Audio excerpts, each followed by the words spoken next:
My name is Melanie, I'm 54, and I discovered my husband was cheating in a luxury hotel, so I booked the room next door. Before I tell you about how I walked in on him with his mistress, and brought her husband with me, let me know where you're watching from in the comments. I stood there, heart pounding against my ribs, outside room 402, at the Grand Plaza Hotel in New York. My hand trembled, holding the keycard to room 403. Laughter, his laughter, echoed from behind the door, seeping through the thin wall, twisting like a knife in my gut. My face was set, a bitter grimace I couldn't quite hide. How could a woman, 54 years old, who had dedicated nearly 3 decades to a marriage, find herself in such a preposterous situation? In 28 years of marriage, I'd been the perfect wife. Now, I was a reluctant detective, a stalker, and a woman on the verge of breakdown. But tonight, everything was about to change. This wasn't the end of me. This was the start of my freedom. For so long, I had believed in a fairy tale. I was a young woman, fresh out of college, with dreams of traveling the world, learning every language imaginable. But then Robert came along. He was charming, ambitious, and convinced me that our life together, building a family, was the greatest adventure of all. I shelved my aspirations, happily trading my passport for a spatula, my dictionaries for diaper bags. I became the silent backbone of our home, meticulously managing everything from the household budget to our children's college funds. While Robert climbed the corporate ladder, securing promotions and a hefty salary, I was the quiet force behind his success. He'd often dismiss my contributions, saying, "You just take care of the home, Mel. That's enough." It was a subtle erosion of my value, a slow bleed I barely noticed until it was too late. The past few years, the silence in our sprawling suburban house had become deafening. Robert was always busy, late nights at the office, business trips, golfing with clients. I'd cook elaborate dinners, only to eat alone, staring at the empty chair across the table. When I'd suggest a weekend getaway, or even just a quiet evening together, he'd brush me off. "Melanie, you're overthinking it. I'm just tired." I became a ghost in my own life, a silent observer of a marriage that was slowly, painfully dying. The ache of loneliness was a constant companion. Then came the morning I found his phone. He'd left it on the kitchen counter, notifications flashing. A text message popped up, innocent enough at first. "Can't wait for our romantic weekend, Robert. Missing you already. Sarah." My blood ran cold.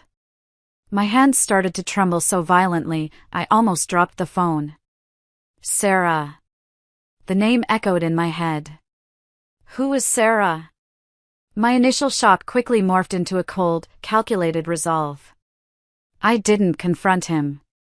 Not yet. I had spent years meticulously organizing our lives, managing complex schedules, and handling every detail of our finances. That meticulousness, that hidden skill for detail, became my secret weapon. I started digging. I checked his call history, scrolled through his messages when he was asleep, painstakingly cross-referenced his calendar with credit card statements. Each piece of information was like a tiny shard of glass, cutting deeper. I found more messages, more clandestine meetings.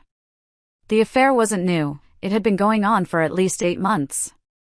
And there was a vague mention of Sarah having a complicated situation with her own husband. That detail, that one tiny breadcrumb, stuck with me.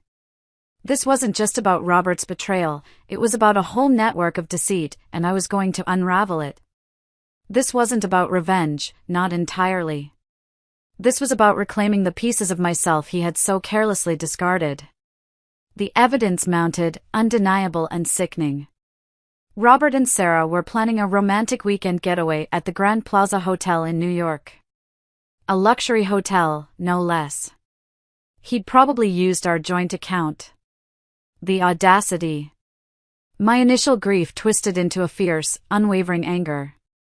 I called an old friend, Brenda, who'd been a general manager at a luxury hotel for years. I spun a plausible story, a white lie about wanting to surprise Robert for our anniversary, and managed to get the room number, 402. Then, with Brenda's help, I secured room 403, right next door. A part of me, the old Melanie, screamed at the absurdity of it all. But the new Melanie, the one forged in betrayal, was calm, focused. I packed a small bag, just the essentials. No fancy clothes, no makeup to hide the storm raging inside me. Just simple, functional items. As I boarded the train to New York, I felt a strange mix of dread and exhilaration. This wasn't a vacation, it was a mission. Stepping into the grand lobby of the Grand Plaza, I felt utterly out of place. This opulent world was where Robert chose to betray me, not in our quiet home. I saw them immediately. Robert, smiling, holding hands with a woman noticeably younger than me, beautiful in a way that screamed new, exciting, forbidden. It was Sarah. My stomach clenched, a cold knot of dread. I watched them disappear into the elevator, my eyes burning. Then, I took a deep breath, walked to the reception, and checked into my room. The keycard for 403 felt heavy in my hand, a silent promise of what was to come. I wasn't just checking into a hotel room, I was checking into a new chapter of my life. This wasn't about him anymore. It was about me, and about finally saying no to being undervalued. The sound started subtle at first, muffled laughter, the murmur of voices. Then, the unmistakable creak of the bed, the intimate sounds that made my skin crawl. I sat in my small, impersonal hotel room, listening. Every laugh, every whispered word, was a fresh stab to my heart. But I didn't break. I clutched a small notebook, jotting down every detail, every agonizing sound. This was my proof, my raw, unfiltered truth. It was excruciating, but I needed to feel it, to face it head-on. At one point, I felt a hot flash crawl up my neck. I just stared at the wall, the phone felt heavy in my hand. I wasn't going to cry. I was going to get through this.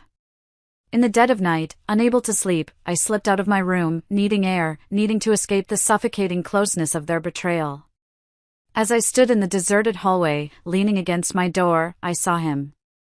A man, roughly my age, standing silently outside room 401, his face etched with a familiar despair. Our eyes met, and in that instant, a silent understanding passed between us. He was Julian. Sarah's husband. He introduced himself, his voice gravelly with exhaustion.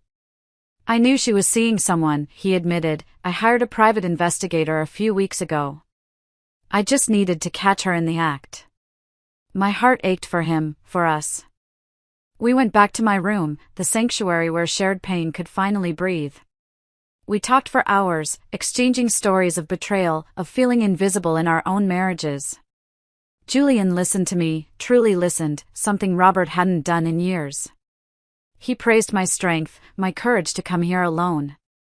He made me feel seen, appreciated, desirable even. There was an undeniable spark, a connection forged in shared heartache. He had concrete evidence, photos, detailed reports from his PI. This was the missing piece to my puzzle. We spent the rest of the afternoon planning our next move, a silent pact formed between two strangers united by a common wound. The air crackled with a strange mix of pain and potent anticipation. This wasn't just about revenge. It was about justice, and maybe, just maybe, a chance at something new. The Grand Plaza's restaurant was a symphony of soft jazz, clinking silverware, and hushed conversations. The perfect setting for a romantic dinner, or, in our case, a very public execution. Robert and Sarah sat at a corner table, bathed in the warm glow of candlelight, looking utterly oblivious to the storm about to break. They looked comfortable, too comfortable, laughing and sharing an intimacy that once belonged to me. Julian and I entered, walking with an almost synchronized stride, an unspoken agreement in our every movement. We chose a table strategically, just far enough to appear nonchalant, but close enough to be impossible to ignore. Robert's eyes flickered our way, then did a double take. His smile faltered. Sarah, sensing his unease, looked up, and her eyes widened in horror. The color drained from her face. I rose from my seat, slowly, deliberately. Julian followed, a slim folder clutched in his hand. I walked towards their table, my heart pounding, but my face a mask of calm resolve. Robert started to stand, a confused, angry question forming on his lips. I cut him off, my voice clear, steady, cutting through the restaurant's quiet hum. "Hello, Robert. I think we need to talk." Sarah gasped, pressing her hand to her mouth. I looked directly into Robert's eyes, then shifted my gaze to Sarah. And what's truly fascinating is, I didn't come here alone. I've had quite an enlightening afternoon with Julian here, Sarah's husband. Julian stepped forward, placing the folder on their table, deliberately opening it to reveal a stack of photos, texts, and dates. "These are the details of Sarah and Robert's arrangement," Julian stated, his voice devoid of emotion, yet carrying immense weight. The restaurant seemed to hold its breath. Robert's face twisted from confusion to outrage, then to utter humiliation. He tried to grab my arm, but I recoiled. Sarah started to sob. "No. This isn't. It's not what it looks like." But her words were drowned out by the rising murmurs of other diners. The public humiliation was absolute. Robert was beet red, stammering, unable to form a coherent sentence. His powerful executive demeanor had crumbled, replaced by a pathetic, exposed man. He was trapped, utterly defeated. I looked at him, then at Sarah, not with anger, but with a profound sense of closure. Their secret was out, shattered in the most public way imaginable. After the restaurant chaos, Julian and I walked out, leaving Robert and Sarah to deal with the fallout of their public shaming. We went back to my room. Robert, in a frantic rage, soon found himself pounding on my door, demanding to be let in, demanding an explanation. But I was done. I stood firm. Through the thick hotel door, my voice was calm, clear, and utterly final. "Robert," I said, "it's over. You'll be hearing from my lawyer. Don't ever contact me again." There were no tears, no shouts, just a quiet, resolute farewell. Julian stood beside me, a comforting presence, silent but supportive. We walked out of the Grand Plaza, leaving behind the shattered pieces of a deceptive marriage and the ghosts of my past. The fresh New York air felt invigorating, a promise of new beginnings. I pulled up my phone and sent Robert one last, concise message. My life was once a forgotten draft. Now, I will rewrite it. It wasn't just a breakup, it was a declaration of independence. 3 years flew by, each day a new discovery. The divorce from Robert was finalized, surprisingly swift and clean, largely thanks to Julian's PI evidence which expedited the process and ensured a fair settlement.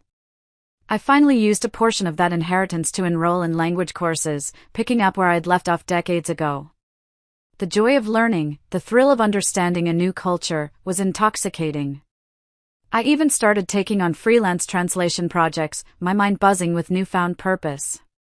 My pension from my late mother and a portion of Robert's salary that I'd saved up was also helpful during this time. Julian and I's relationship blossomed organically.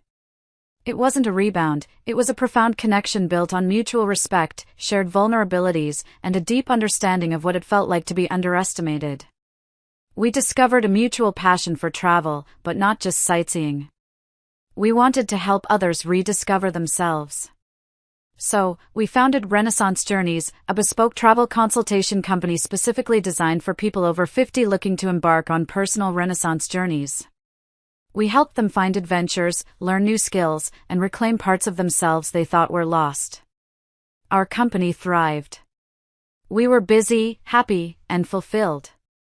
Eventually, Julian and I found our dream home, a charming villa nestled in the hills of Nice, France, overlooking the sparkling Mediterranean Sea. We often hosted friends from the States, sharing stories of our past lives and the incredible journey that led us here. At 57, I was no longer Robert's wife, no longer the silent shadow. I was Melanie. Vibrant, confident, and unapologetically myself. We're planning a simple beach wedding soon, just the two of us, a quiet celebration of a love that was truly earned. I often find myself sitting on our balcony in Nice, sipping my morning tea, watching the sun kiss the Mediterranean. I sometimes glance at an old photo of Robert and me, and I can honestly say there's no bitterness left. Just a faint, almost nostalgic smile. Sometimes, the biggest betrayals are simply the catalysts we need for our greatest breakthroughs. That painful chapter wasn't an ending. It was just a comma, leading to a new, brighter sentence. Thank you so much for listening to my story. I truly hope it resonates with some of you out there.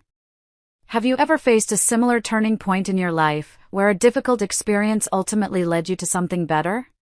Let me know your thoughts in the comments below. And if you connected with my journey, please give this video a like and subscribe for more stories of reinvention and resilience.